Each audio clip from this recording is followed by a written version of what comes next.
14장 1절부터 우리 11절까지 말씀을 한 절씩 교독하십시다. 1절부터 11절. 이틀이 지나면 유월절과 무교절이라 대제사장들과 서기관들이 예수를 흉계로 잡아 죽일 방도를 구하며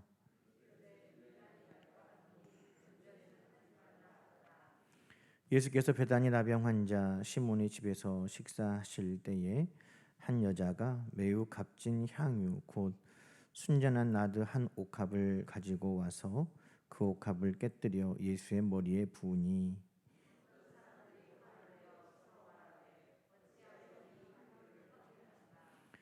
이 향유를 300데나리온 이상에 팔아 가난한 자들에게 줄 수 있었겠도다 하며 그 여자를 책망하는지라.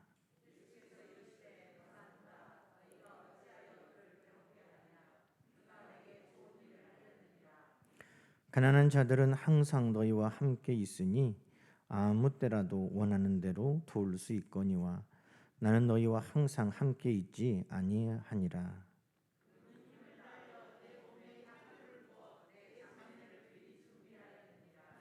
내가 진실로 너희에게 이르노니 온 천하에 어디서든지 복음이 전파되는 곳에는 이 여자가 행한 일도 말하여 그를 기억하리라 하시니라.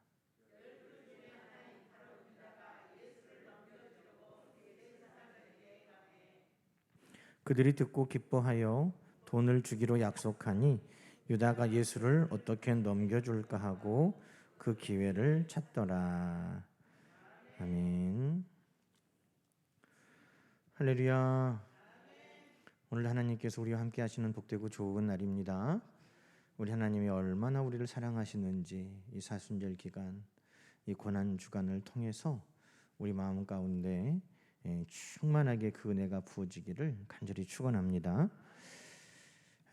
미안한 마음은 그렇게 오래 많이 가는 거 아니에요. 미안한 마음은 한계가 있어요. 내가 미안한 거 갚았다 하면 그 끝날 때가 옵니다. 죄송한 마음도 마찬가지예요. 그런데 사랑하는 마음은 기한이 없고 한계가 없고 제한이 없는 것이죠. 그래서 예수님 십자가에 지실 때 우리의 마음은 미안함이나 죄송함이 아니고 사랑함이어야 되는 것입니다. 우리 하나님께서 십자가를 아들 예수 그리스도에게 지게 하신 것은 우리가 죄송하라고 지신 거 아니에요. 우리가 주님 앞에 미안해하라고 지신 거 아니고 베드로에게 주님께서 네가 나를 사랑하느냐 물으셨던 것처럼 주님, 제가 주님을 사랑합니다. 그 고백을 우리 주님이 듣기 원하시고 그 십자가에서 그 고통을 참아내신 줄로 믿습니다. 이 고난주간 우리도 더 주님을 사랑할 수 있기를 소망합니다. 이 고난주간 이 한 주간의 일정을 우리가 보면 우리가 주님은 주일에 우리가 지난 주일 종려주일로 지냈잖아요. 종려주일 우리 주님께서 예루살렘에 입성하셨습니다.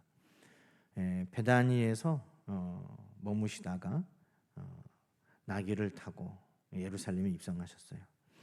예루살렘에 가면 다윗의 성전도 있고 또 성문도 있고 실로암도 있고 하는 그 예루살렘 성이 있고 기드론 골짜기가 있고 그 건너편이 바로 감람산이에요. 바로 마주 보입니다. 그 감람산 바로 뒤에 마을이 베다니예요. 그래서 거기에서부터 예수님이 나귀를 타고 감람산을 넘어가시니까 내리막길에 이미 사람들이 다 마중 나와서 그렇게 했다고 성경은 말하죠. 그게 주일날의 일이었습니다. 그리고 월요일 날은 권위의 날이라고 하는데 예수님께서 베다니에서 또 쉬시고 가시면서 시장하셔서 무화과 나무를 가셨어요. 근데 무화과 나무에 잎은 무성한데 열매는 없어서 예수님께서 그 무화과 나무를 저주하셨습니다. 그리고 성전에 가셔서 성전을 정화하셨다고 그러죠. 성전에서 짐승 팔고 돈 바꾸면서 기도하는 하나님 아버지의 집을 장사하는 소굴로 만들어버린 그 사람들을 다 내어 쫓으셨다는 겁니다. 이것은 한 가지의 의미입니다. 월요일에 주님께서 하신 그 권위는 하나님의 그 권위를 가지고 예배를 회복하고 성전을 회복하기를 원하셨다는 거죠. 이스라엘 이 나라, 특별히 그 대제사장과 종교의 지도자들이 하나님을 믿는다고 하는 그 잎사귀는 막 하는데 열매는 없고, 예배는 드린다고 성전에 북적북적하고 많은 짐승들 울음소리는 있는데 신령과 진정으로 하나님이 받으시를 예배는 없는, 그걸 하나님께서 예수 그리스도를 통해 그 모든 것들을 다 저주하고 갈아엎으시는 일, 그것을 상징적으로 보여주신 것이 월요일이었습니다.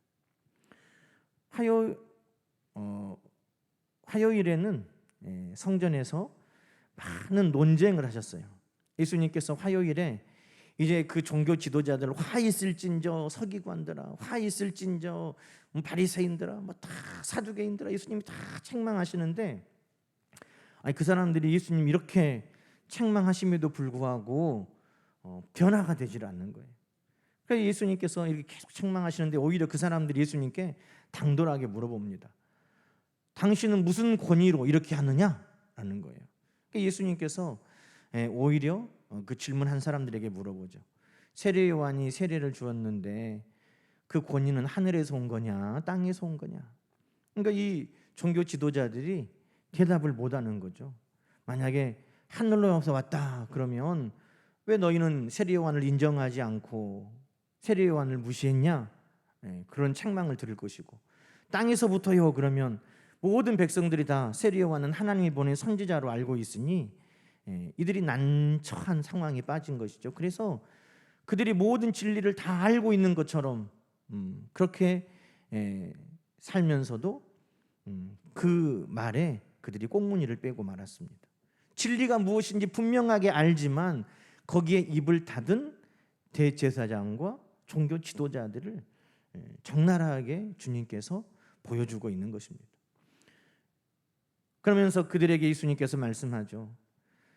두 아들이 있는데 한 아들에게 포도원에 가서 일해라 했더니 예 하고 안 갔고, 작은 아들은 안 가요 하고 갔고, 누가 아버지 뜻대로 한 거냐. 또 악한 포도원 농부들의 비유도 말씀하시면서 이 종교 지도자들을 책망하십니다. 이런 일들이 화요일에 있었어요. 화요일에 예수님께서 많은 가르침들을 마지막으로 종교 지도자들에게 대화하시면서 질문하고 질문받고, 그날이 화요일이었습니다. 그런데 이제 수요일은 어떤 일이 있었느냐. 자, 우리가 누가복음을 한번 가볼까요? 누가복음 21장 37절부터 22장 6절까지 말씀을 우리가 함께 봅시다. 누가복음 22장 21장 37절부터 누가복음 22장 근데 이제 21장 37절부터 22장 6절까지 찾으셨어요? 자, 37절 제가 먼저 21장 37절입니다. 예수께서 낮에는 성전에서 가르치시고 밤에는 나가 감람원이라 하는 산에서 쉬시니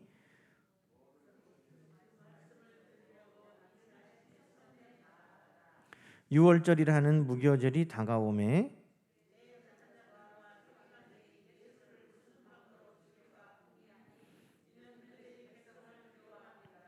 열둘 중에 하나인 가롯인이라 부르는 유다에게 사탄이 들어가니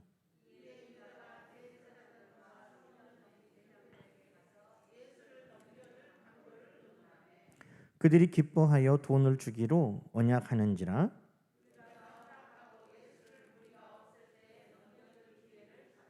아멘.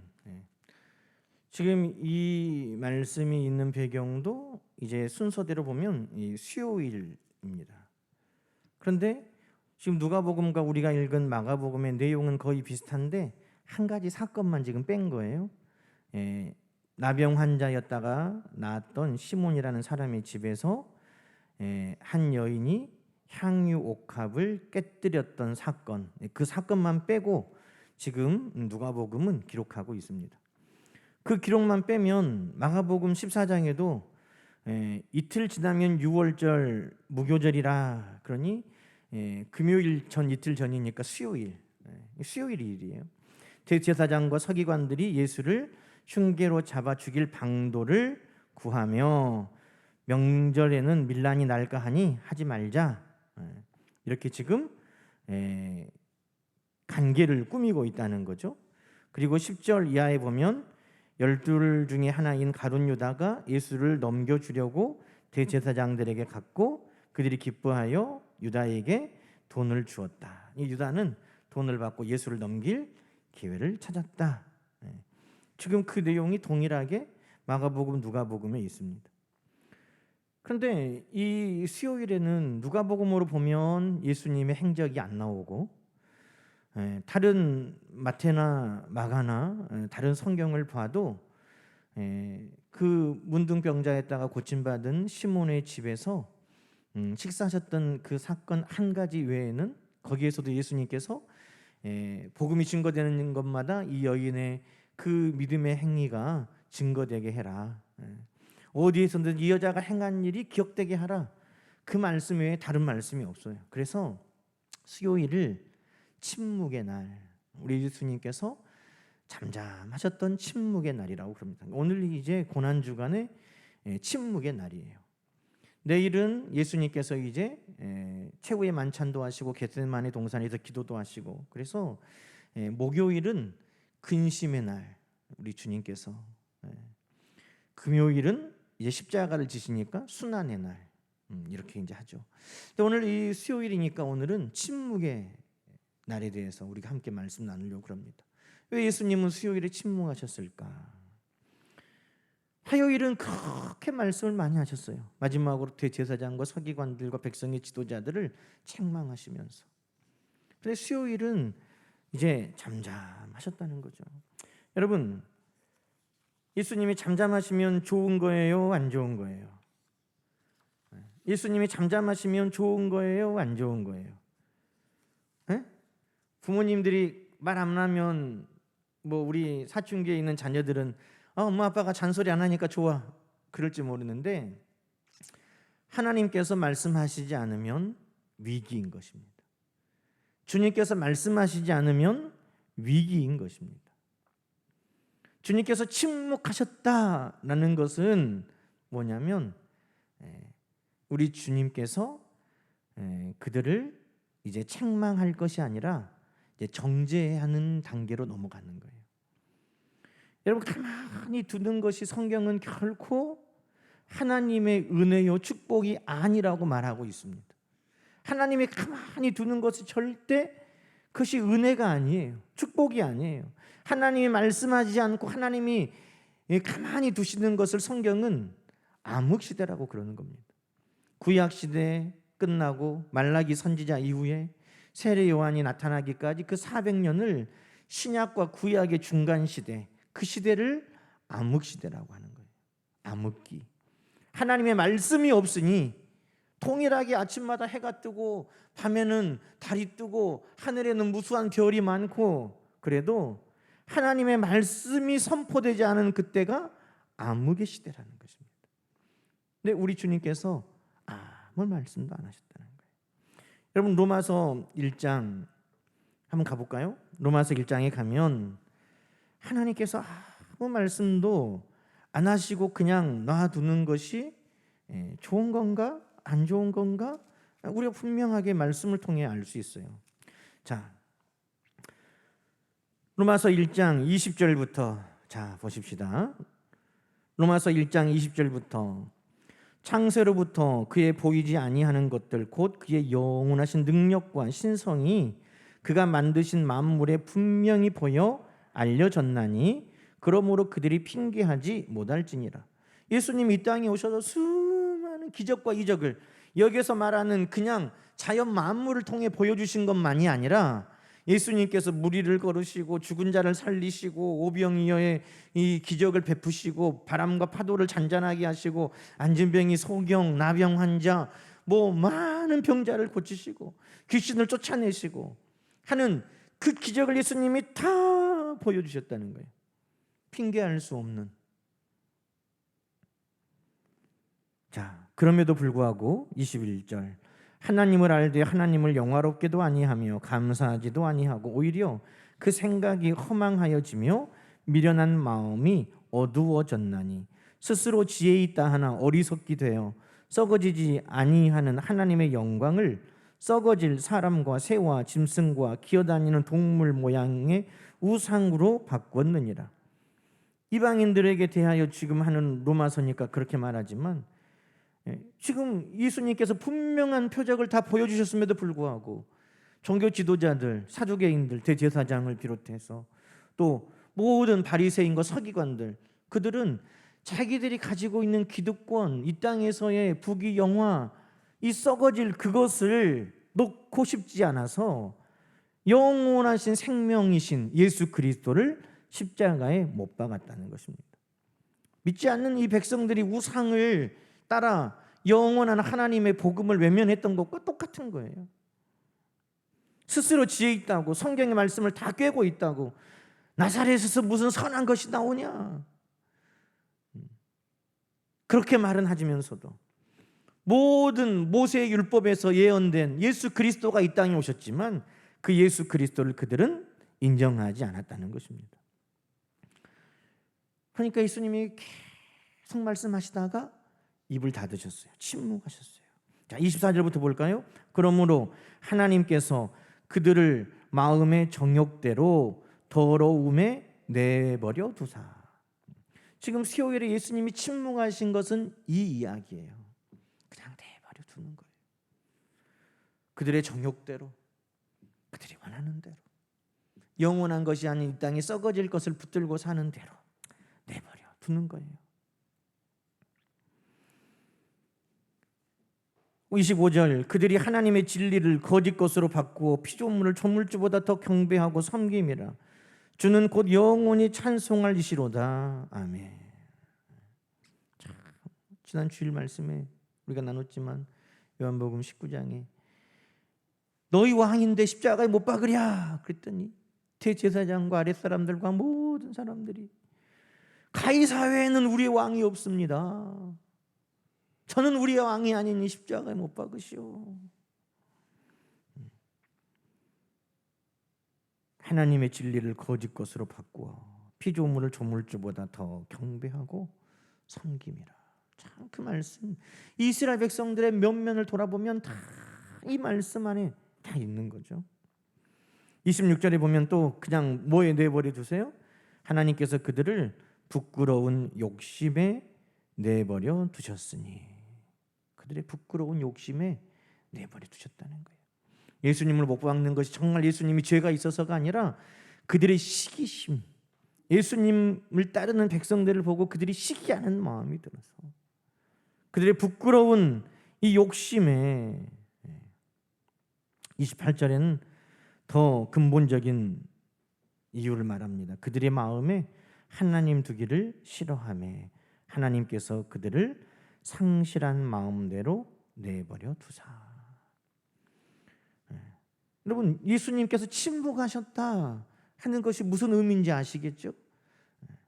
그냥 다 두는 거예요. 예수님이 말씀 안 하는 것이 잘하니까가 아니에요. 지금 아이고 말 안 하니까 좋다가 아니에요. 예수님께서 말씀하시고 깨우치게 하셔도 그들이 예수님의 말씀이 전혀 그들의 귀에 들어가지 않고 그들의 마음에 박히지 않고 예수님께서 말씀할 때 아 이거 우리 들으라고 하는 말이네, 그들이 그렇게까지 알면서도 변화되지 않았다는 것입니다. 참 신기한 일이죠.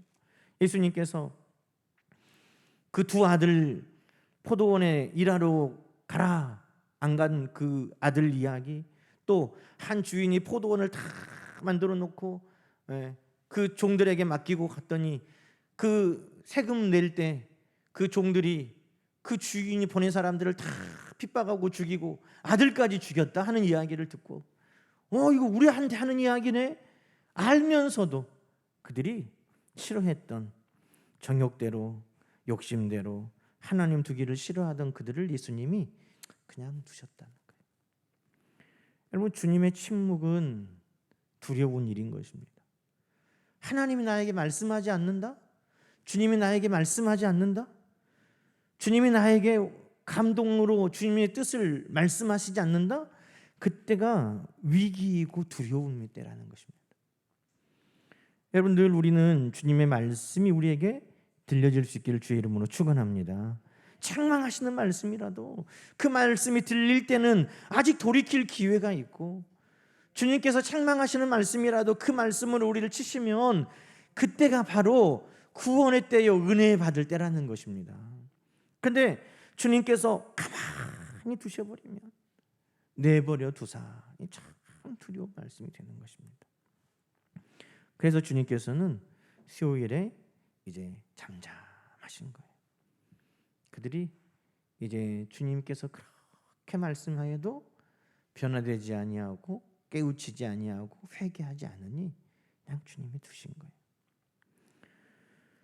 여러분, 또 주님께서 침묵하신 이유는 뭡니까? 여러분, 주님이 침묵하시면 그때는 악한 사단의 역사의 때가 시작되는 거예요.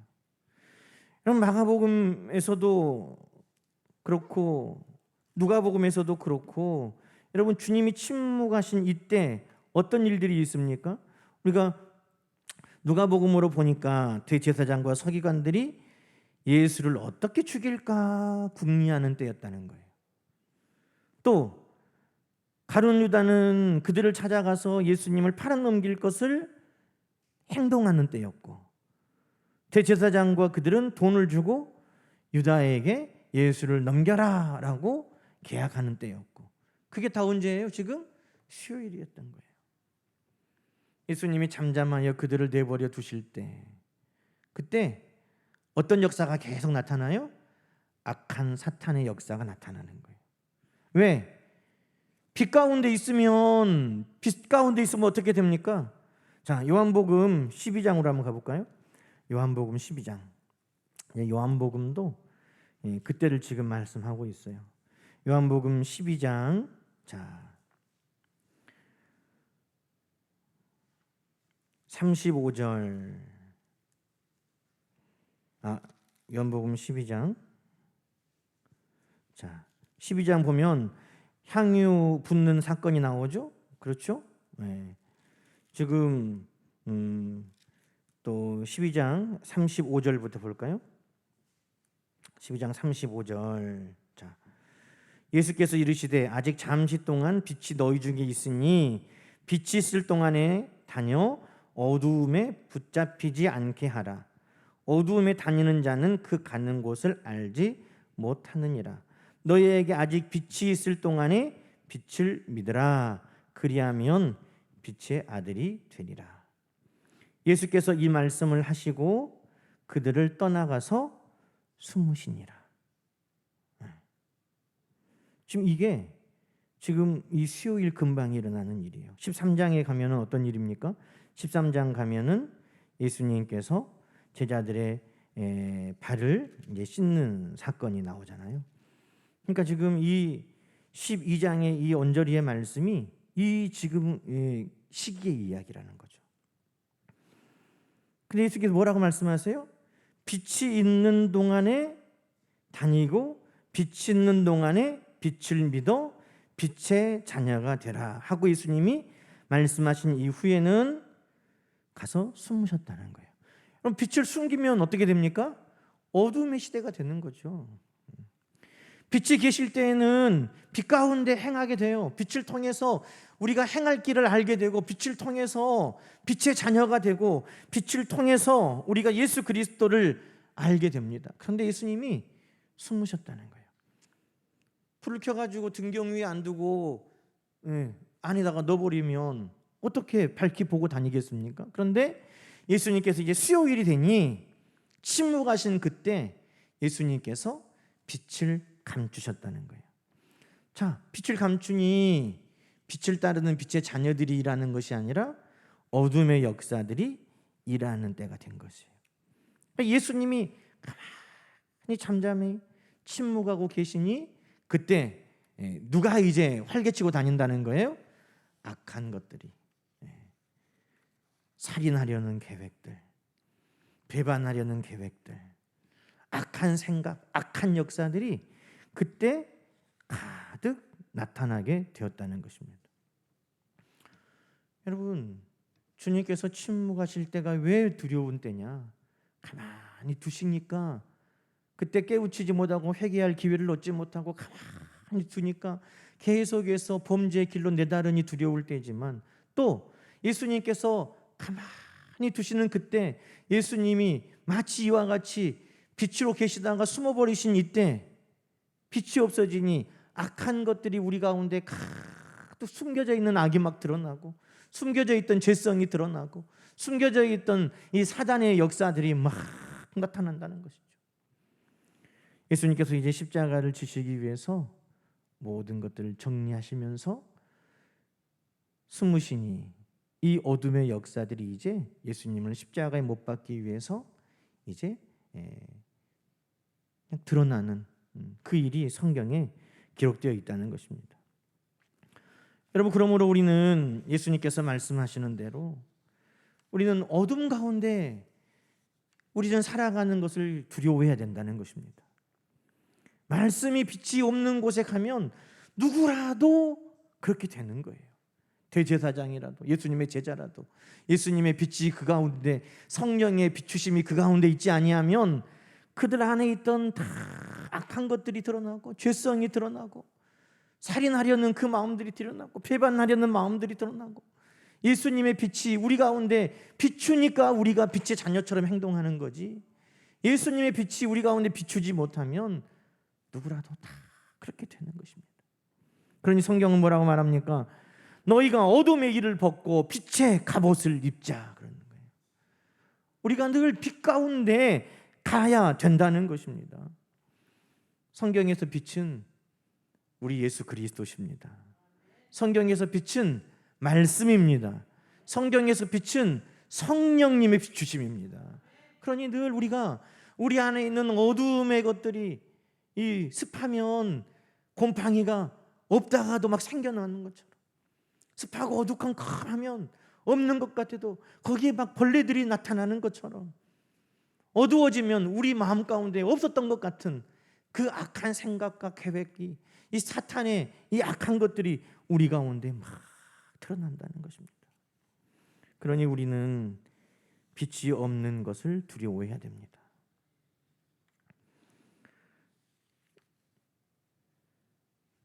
여러분, 요한복음 3장 19절에도 그렇게 이야기하죠. 빛이 세상에 왔으되 사람들이 자기 행위가 악함으로 빛보다 어두움을 더 사랑한 것이니라. 악을 행하는 자마다 빛을 미워하여 빛으로 오지 아니하나니 이는 그 행위가 드러날까 함이요, 진리를 따르는 자는 빛으로 오나니 이는 그 행위가 하나님 안에서 행한 것임을 나타내려 함이라. 그러니 우리가 늘 빛의 삶을 살기 위해서, 빛의 자녀로 살기 위해서 오늘 우리는 빛 가운데로 나가야 된다는 것이죠.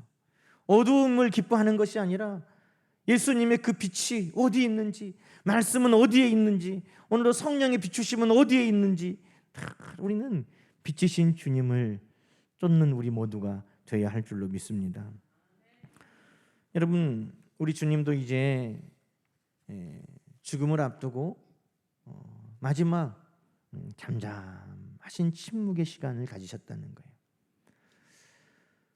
여러분, 누구라도 인생의 마지막을 정리할 때 조용히 침묵의 시간이 필요하죠.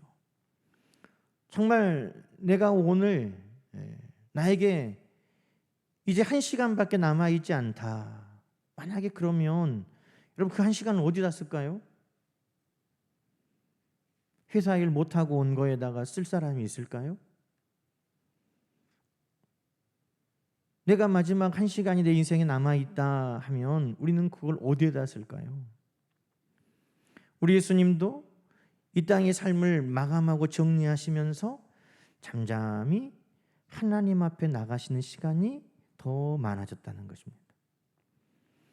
성경은 그렇게 우리에게 알려주고 있었잖아요.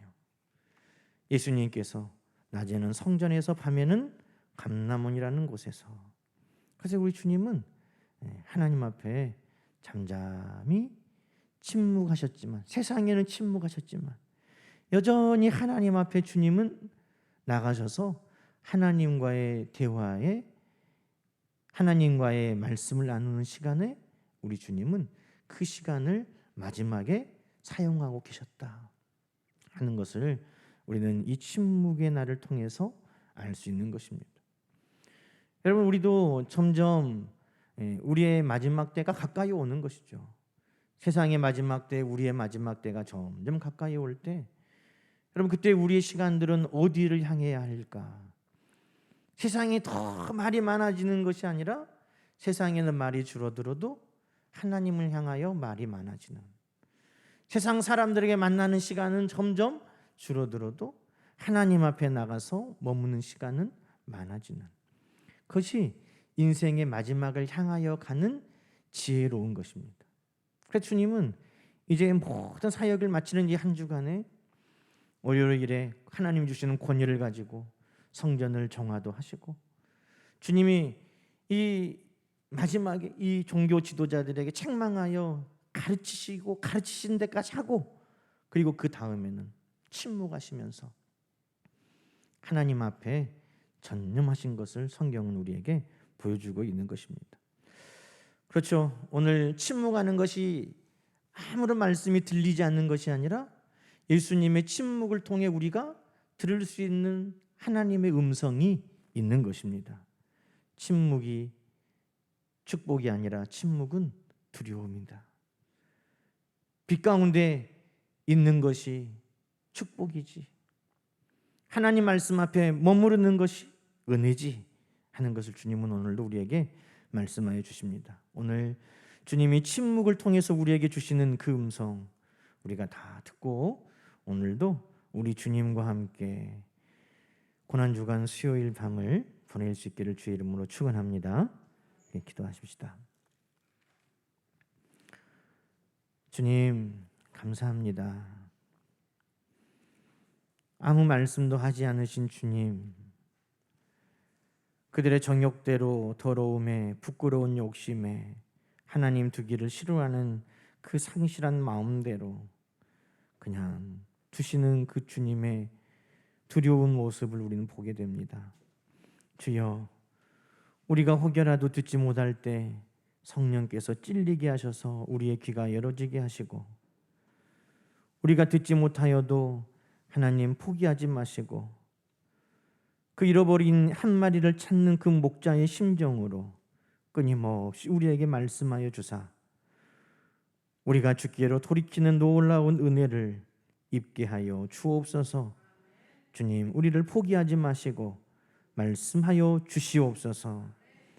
주님, 주님의 빛을 거두시면 우리 안에도 악한 생각이 떠오르고 악한 계획이 떠오르고 악한 일들을 할 수밖에 없사오니 주여, 말씀의 빛을 비춰주시고 성령으로 우리 가운데 비춰주시고, 주님이여 늘 우리 가운데 밝은 빛을 비추셔서 빛의 자녀로 빛의 갑옷을 입고 살아가는 우리 모두가 되게 하여 주시옵소서. 우리도 인생의 마지막을 향하여 하루하루 살아갈 때 사람 앞에 말하는 시간보다 우리 하나님 앞에 말하는 시간이 많아지게 하시고, 사람들과 만나는 시간보다 우리 하나님 앞에 머무르는 시간들이 더 많아지게 하여 주시고, 우리가 이사갈 저 하나님의 나라를 사모하는 우리의 삶이 되게 하여 주시옵소서. 예수님의 이름으로 간절히 기도하옵나이다. 아멘.